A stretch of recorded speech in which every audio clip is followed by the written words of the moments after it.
महाराष्ट्र के वजीर आला देवेंद्र फडणवीस म्युनिसिपल कारपोरेशन इंतखाबात के लिए मराठवाड़ा के दौरे पर हैं और ये दौरा आज जालना में शुरू हुआ।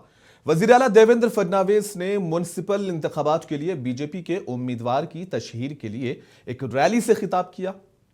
फडणवीस ने कहा कि पीएम मोदी ने मुख्तलिफ स्कीम्स के जरिए शहर को हजारों करोड़ों रुपये दिए हैं। उन्होंने ये भी कहा कि पहले जालना के पानी का मसला हल किया जाएगा और उन्होंने मुकामी लीडर से कहा कि म्युनिसिपल कारपोरेशन पर बीजेपी का झंडा लहराना चाहिए। उन्होंने ये भी कहा कि जब तक देवा भाव हैं, लाडली बहना योजना बंद नहीं होगी।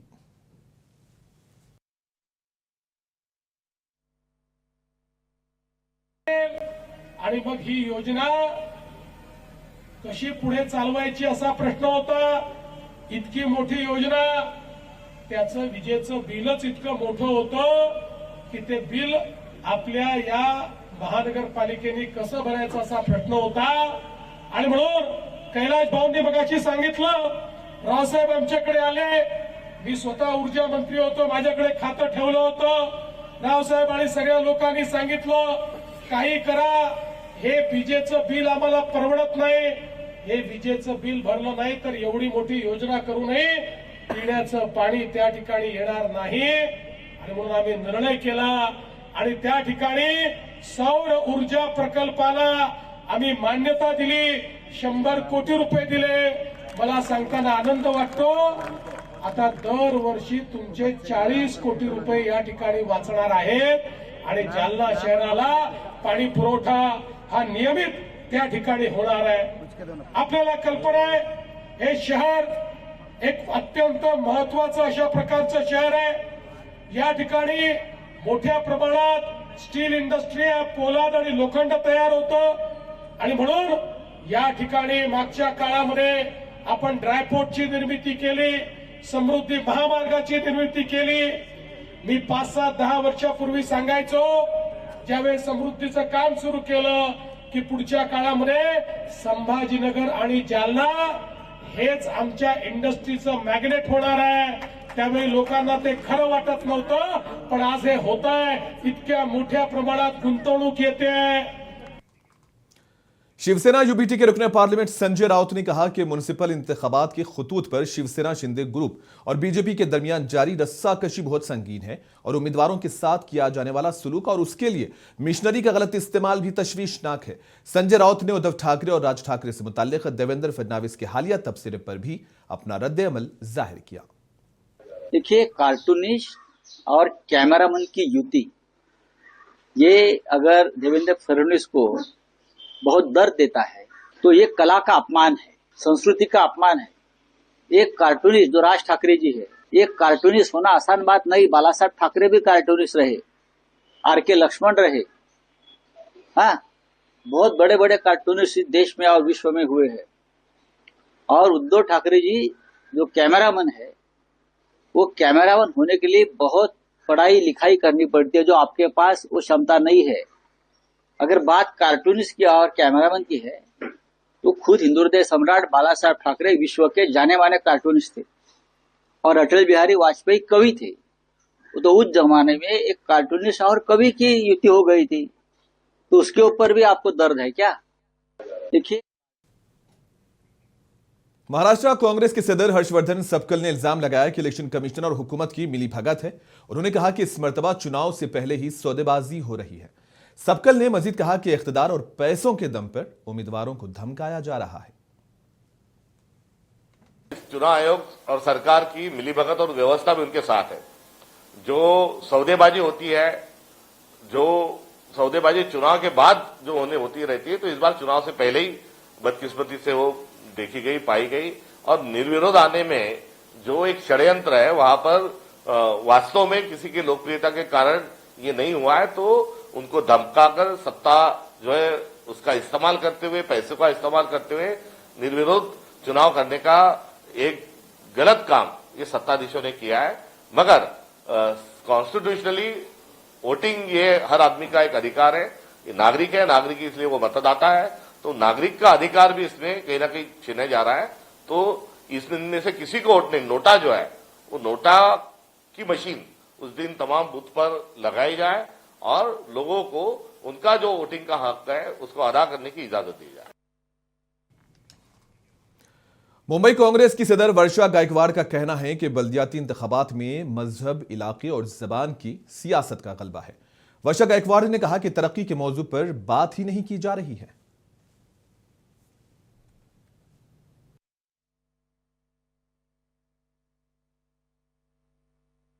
कब से कह रही हूँ कि इलेक्शन में मैं देख रही हूँ धर्म की राजनीति लाई है, प्रांत की राजनीति लाई है, भाषा की राजनीति लाई है और अलग अलग तरह से जो है विवादों की राजनीति लाई है। मैंने शुरुआत में ही कहा कि हमें विवाद नको, विकास हवा, विवाद नको, प्रगती हवी, विवाद नको, मुंबईचा विजन हवा, मुंबईचं कसं पुढे घेऊन जाण्याचं काम केलं पाहिजे। मेरा एक कहना है, पहले तो आप सभी से मेरा एक कहना है, ये मुंबई एक देश की आर्थिक राजधानी है। आज मुंबई की जो परिस्थिति हम देख रहे हैं, जब आ रही थी तो मैं देख रही थी कि आने जाने के लिए आपने भी देखा होगा, इतनी बड़ी वो एक गाड़ी आती है दूसरी गाड़ी जा नहीं सक रही थी। तो इतनी बड़ी कंजर रोड है हमारी, कई जगह पे काम शुरू है, कई जगह पे काम बंद है, कई जगह पे आप देख रहे हो कि ट्रैफिक की समस्या से हम परेशान हो गए। आपको पता है आज मेरा गला बैठ गया, बहुत सारे लोगों का गला है, खांसी है, सर्दी है। किसका कारण क्या है? क्योंकि हम जो हवा ले रहे हैं वो पूरी तरह से प्रदूषित है। मुंबई का महापौर मुझे वो चाहिए जो जमीन पे उतर के अच्छी सड़क दे, अच्छा पानी दे, अच्छा घन कचरे का व्यवस्थापन दे, प्रदूषण को दूर करने के लिए क्या सोल्यूशन दे सकता है वो काम करे और मुंबई की जनता को सबको एक साथ लेके आगे बढ़ने का काम करे। एनसीपी लीडर नवाब मलिक ने शरद पवार और अजित पवार की पार्टियों के बीच इत्तेहाद पर तबसरा करते हुए कहा कि हम खानदान के अंदर फासले को कम करने और सबको इकट्ठा करने की कोशिश कर रहे हैं। उन्होंने कहा कि दोनों पार्टियों के इंजमाम का फैसला पार्टी के अराकीन पर मुनहसिर है। देखिए, आज पवार साहब की पार्टी के साथ राष्ट्रवादी कांग्रेस पार्टी का गठबंधन है। हम पूना में, पिंपरी चिंचवड़ में, हम परभनी में, बहुत सारे जगह पे पवार साहब के दल और हमारे बीच में गठबंधन है। हम तो प्रयास करते रहे कि परिवार की दूरियां कम हो, दोनों परिवार एक साथ आए। हम प्रयास करेंगे कि सभी लोग साथ में आए। देखते हैं आगे किस दिशा में किसका रोड मुड बैठता है। सर, टीएमसी चुनाव खत्म हो सकती है, एनसीपी शरद चंद्र पवार ये देखिए, उसके बारे में निर्णय जो वो पार्टी के लोग करेंगे, लेकिन हम तो पूरा प्रयास कर रहे हैं कि परिवार में अलग अलग लोग ना रहें, सब लोग साथ में आए। अब चुनाव के बाद देखेंगे इस दिशा में कैसे कदम उठाए। साबिक मरकजी वजीर राव साहब दानवे का कहना है कि हम सिर्फ तरक्की के मसले पर इलेक्शन लड़ेंगे। उन्होंने दावा किया कि बल्दियाती इंतखाबात में हम 45 शहरों में कामयाबी हासिल करेंगे।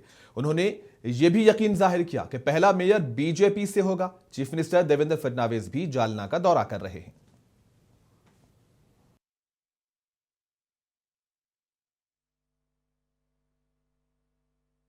6 तारीख को हमारे प्रदेश अध्यक्ष रविंद्र चौहान जी आने वाले हैं। आज हमने प्रचार का नारा फोड़ा है और प्रचार की शुरुआत भी की है। मुझे ऐसा लगता है कि जालना शहर की जनता विकास करने वाले को वोट देती है। आज जालना से सोलापुर के लिए आप सीधा सीमेंट रोड से जा सकते हैं, जालना से जलगांव के लिए सीमेंट रोड से जा सकते हैं, जालना से लेकर सिंदखेड़ राजा सीमेंट रोड से जा सकते हैं। नेशनल हाईवे है और पूरा पैसा केंद्र सरकार का है। और मराठवाड़ा में जालना एक ही शहर ऐसा है जिस शहर को रिंग रोड सीमेंट का है और उसके कारण कनेक्टिविटी जिस शहर की अच्छी, उस शहर की प्रगति होती रहती है। और उसके बाद हमारे मुख्यमंत्री देवेंद्र जी फडणवीस, इनकी कल्पना जो थी, यहाँ से समृद्धि महामार्ग गया। छत्रपति संभाजी नगर से 12 किलोमीटर पे समृद्धि है, लेकिन जालना से केवल 6 किलोमीटर पे समृद्धि मार्ग है। 3.5 घंटे में हम बम्बई जाते, 3.5 घंटे में हम नागपुर जाते। और समृद्धि के कारण हमको और एक एयरपोर्ट मिला है शिरडी का। मतलब हम अगर 1.5 घंटे में अगर शिरडी जाते हैं तो वहाँ से देश के काने कोपरे में जाने के लिए कनेक्टिविटी भी है। अभी तो मुझे ऐसा लगता है कि शहर का विकास, जितनी अच्छी कनेक्टिविटी उतना शहर का विकास होता रहता है। अभी चुनाव में आप मित्र पक्ष अलग अलग लड़ रहे हैं, कितने आपके सीटें आएंगे भारतीय जनता पार्टी के हिसाब से? देखिए, हम तो 45 सीटों की बात कर रहे हैं और 45 सीट चुन के लाएंगे। हमारे मित्र पक्ष भी चुनाव में है, लेकिन हमने तय कर लिया है कि हम किसी पे टीका टिप्पणी नहीं करेंगे। विकास के नाम पे चुनाव हम लड़ेंगे और हमारी अपेक्षा है कि हमारे मित्र जो है उन्होंने विकास के नाम पे वोट मांगना, हम कोई टीका टिप्पणी नहीं करेंगे। हाँ, कांग्रेस की जो ध्येय धोरण है उस पर जरूर हम टीका टिप्पणी करेंगे, वो भी हम पे कर सकते हैं। पहला महापौर किसका होगा? भारतीय जनता पार्टी का। तो ये थे पूर्व केंद्रीय मंत्री दानवे साहब, जिन्होंने जालना महानगर पालिका पर पहला महापौर भाजपा का ही होगा ऐसा दावा किया है। और चुनाव में भले ही मित्र पक्ष अलग अलग लड़ रहे हो, लेकिन एक मेक के पक्ष के ऊपर कोई टीका नहीं करेंगे, ऐसा दानवे साहब ने कहा है। नाजिम मनियार, मुंसिफ टीवी, जालना।